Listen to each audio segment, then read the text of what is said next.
Antara Yesus dan Bapa yang mana yang Tuhan? Bapa atau Yesus yang Tuhan? Semuanya itu adalah Tuhan Esa. Berarti ada dua Tuhan, betul? Tidak, Tuhan satu. Saya ulang kembali. Bapa Tuhan, betul? Bapak Tuhan. Yesus Tuhan? Iya Tuhan.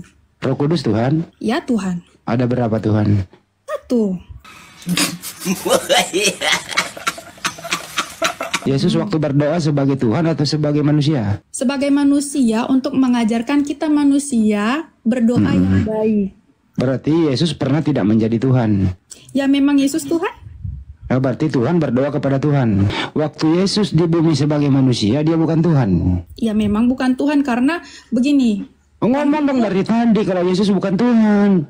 Bukan Tuhan, dia dalam bentuk manusia. Terpujilah Allah, Theos maksudnya, Bapa dari Tuhan Yesus Kristus. Jadi kalau kita membaca Alkitab menemukan kata Allah, asumsi kita tuh Yesus termasuk di dalamnya. Tidak. Ini Tuhan bisa mati nggak? Tuhan bisa mati? Kalau Tuhan bisa mati ya udahlah, kapan kiamat lah dunia ini kan. Tuhan bisa mati nggak? Nah, Yesus Tuhan bukan? Yesus Tuhan atau bukan? Oh bukan, kau dari mana lagi kalau bukan? Dan logikanya sederhana. Andai Yesus beneran Tuhan, so pasti yang menyembah Yesus pertama kali siapa? Siapa yang menyembah Yesus pertama kali sebelum Kristen? Ya tentu keluarga besar Yesus sendiri, terutama Bunda Maria, karena beliau yang paling tahu siapa Yesus dibanding siapapun. ya ampun Bu, jangan begitu dong Bu, saya dengar Bu. Kenapa sih Bu tahu Ibu dia pakai kerudung di seperti tangan Yesus?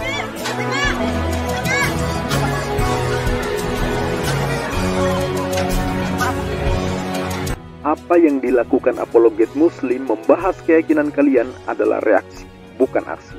Selama kalian masih mengusik apa yang menjadi iman kami, keluar masuk kampung menjual agama kalian ke kami, maka selama itu pula kami akan hadapi, membedah apa yang kalian tawarkan. Sebagai bentuk perlawanan anasir-anasir penyesatan dan pemurtadan yang gentayangan dan kalian tebang.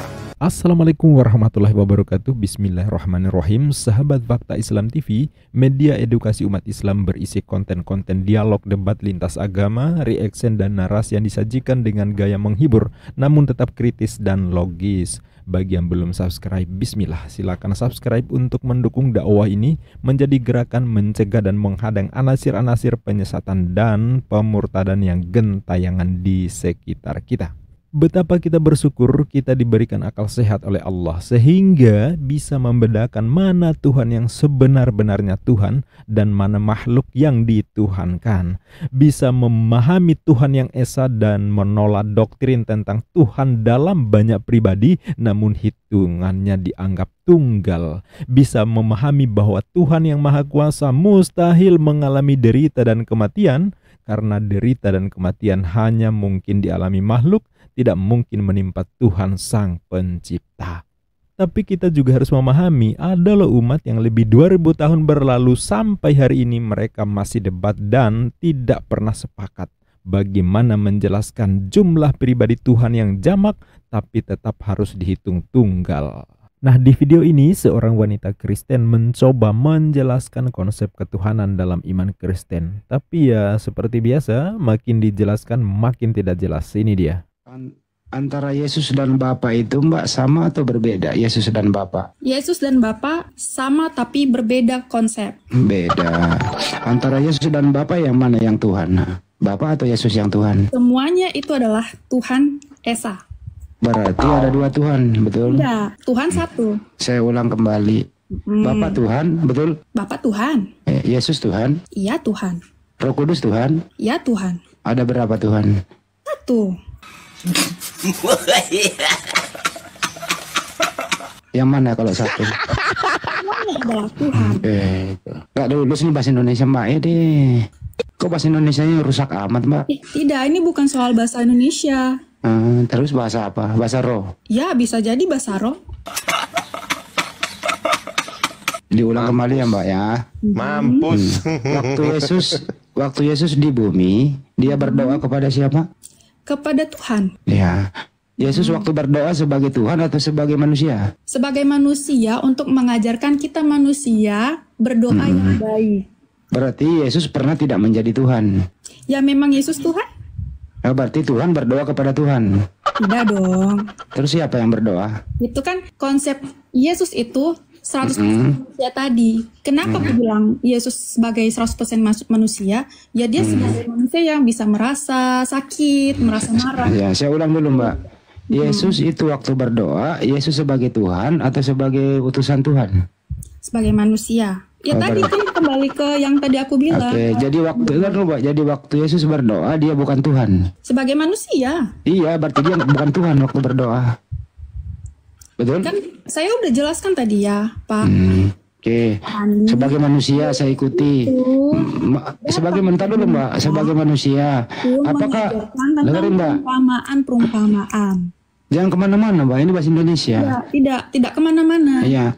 Manusianya, Mbak, manusianya Yesus ini Tuhan atau bukan? Manusia, karena memang dia sebagai manusia di bumi. Oke, jadi waktu Yesus di bumi sebagai manusia dia bukan Tuhan. Ya memang bukan Tuhan karena begini. Ngomong dong dari tadi kalau Yesus bukan Tuhan. Bukan Tuhan, dia dalam bentuk manusia. Ya berarti Yesus bukan Tuhan waktu dia ada di muka bumi. Tuhan. Oh, Tuhan. Ya Tuhan. Berarti Tuhan Anda manusia. Tidak, bukan begitu konsepnya. Nah, terus gimana bahasa Indonesianya? Wah, yang tadi saya bilang Allah Tritunggal. Jadi saya ulang kembali ya. Waktu Yesus berdoa, Yesus sebagai Tuhan atau utusan Tuhan? Sebagai manusia yang mengajarkan manusia lain untuk berdoa kepada Tuhan. Oke, berarti Yesus waktu berdoa dia bukan Tuhan. Sebagai bentuk manusia. Iya, berarti dia bukan Tuhan, kalau dia manusia. Yang memang awalnya kan dia diutus sebagai manusia kan untuk menebus dosa manusia. Ya, terus sejak kapan manusia ini berubah menjadi Tuhan? Konsep Allah Tritunggal.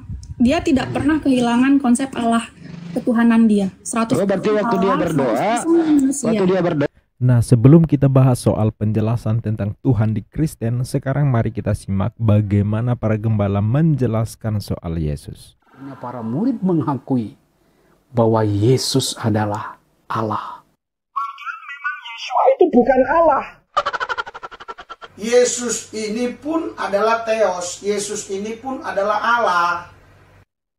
Memang Yesus itu bukan Allah. Terpujilah Allah, Bapa dari Tuhan kita Yesus Kristus. Terpujilah Allah, Theos maksudnya, Bapa dari Tuhan Yesus Kristus. Jadi kalau kita membaca Alkitab menemukan kata Allah, asumsi kita tuh Yesus termasuk di dalamnya. Tidak, ini Bapa. Saya dulu ya untuk menjatuhkan orang Kristen gampang sekali ya. Contoh lah, ini contoh. Saya jatuhkan dia ya, gimana ya? Tuhan bisa mati nggak? Tuhan bisa mati. Kalau Tuhan bisa mati ya udahlah, kapan kiamat lah dunia ini kan. Tuhan bisa mati nggak? Nah, Yesus Tuhan bukan. Yesus Tuhan atau bukan? Oh bukan, udah marah lagi kalau bukan.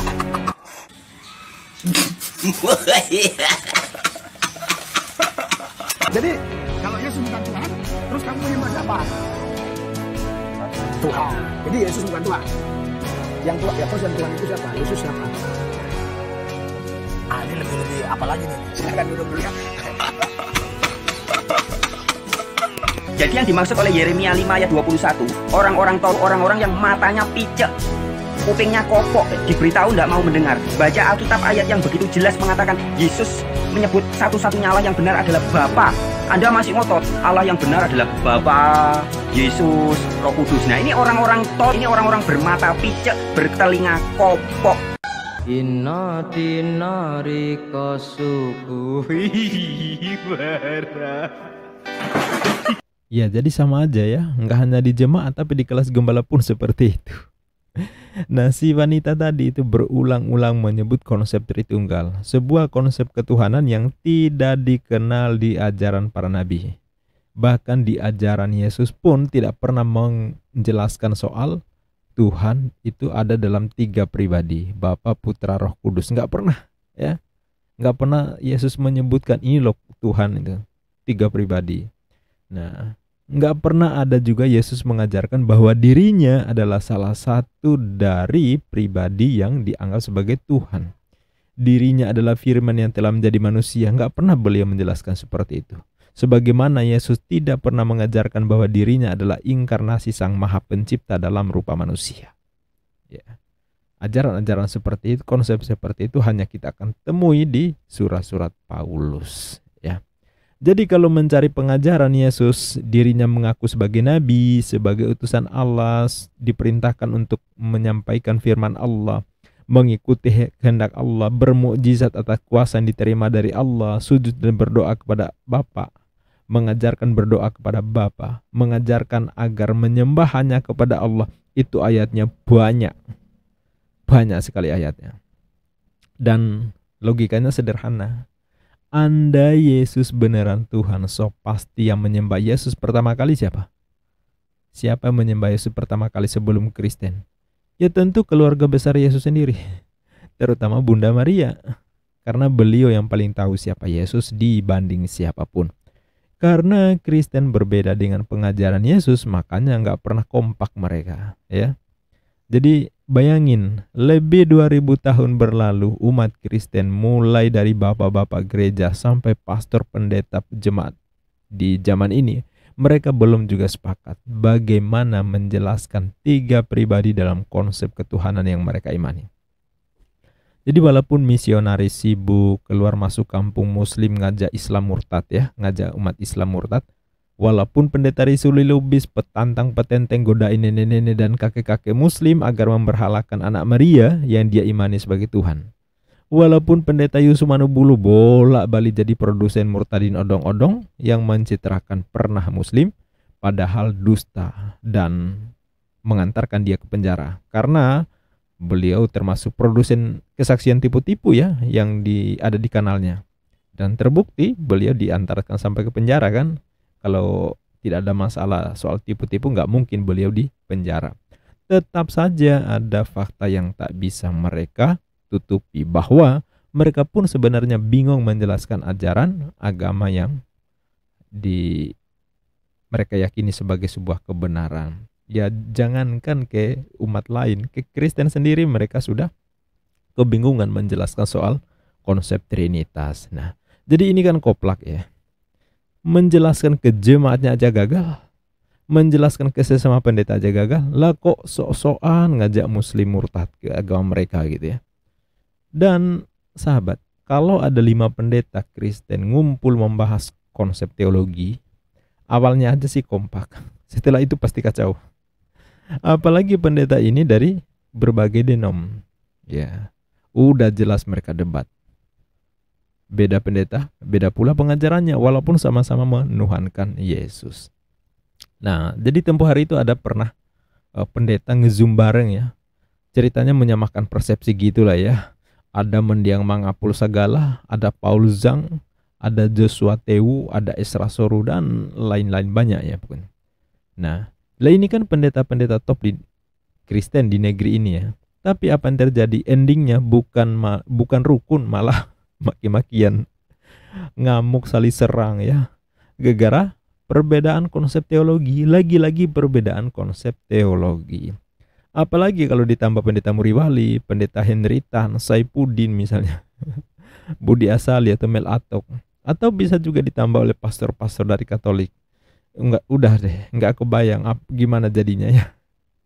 Itu baru soal ketuhanan loh ya, belum ritual atau liturgi masing-masing deno, belum. Baru konsep ketuhanan saja mereka sudah seperti itu. Jadi udah kayak di kita ahlu sunnah debat dengan syiah ya. Bedanya kalau di kita yang diperdebatkan paling seputar khilafiyah, perbedaan penafsiran hadis, bukan memperdebatkan jumlah pribadi Tuhan, nggak mungkin ya. Karena namanya Esa ya Esa, nggak ada lagi yang berdebat soal jumlah oknum Tuhan ya. Ya. Sedangkan di Kristen udah 2000 tahun lewat loh, yang diperdebatkan masih sama soal ketuhanan. Yesus itu Bapa atau bukan sih? Soal ini antara Esra Soru dan Paul Zhang udah pasti beda. Begitu juga MYM dan Henritan udah pasti beda. Beda hitungannya. Jadi ini terus seperti itu. 2000 tahun lewat masih sama ya. Makanya saudaraku muslim, kalau Anda ikut-ikutan murtad nih, Anda jelas akan menambah jumlah orang bingung di permukaan bumi ini. Ngitung Tuhan aja nggak beres, apalagi ngitung utang. Yang jelas, udah sangat banyak pendeta dan pastor, para gembala di Kristiania masuk Islam. Gembalanya aja masuk Islam, apalagi dombanya. Yang pasti gembala jauh lebih pintar daripada dombanya, itu sudah logik gitu ya. Nggak mungkin nggak ya. Jadi selamat datang di kebenaran. Al-yauma akmaltu lakum dinakum wa atmamtu alaikum ni'mati wa raditu lakumul Islam madina. Al-Islamu ya'lu wa la yu'la alai. Inna dina illallahul Islam. Ya. Jadi kurang apa lagi? Mau murtad ya terserah ya, tetapi konsekuensinya seperti itu tadi.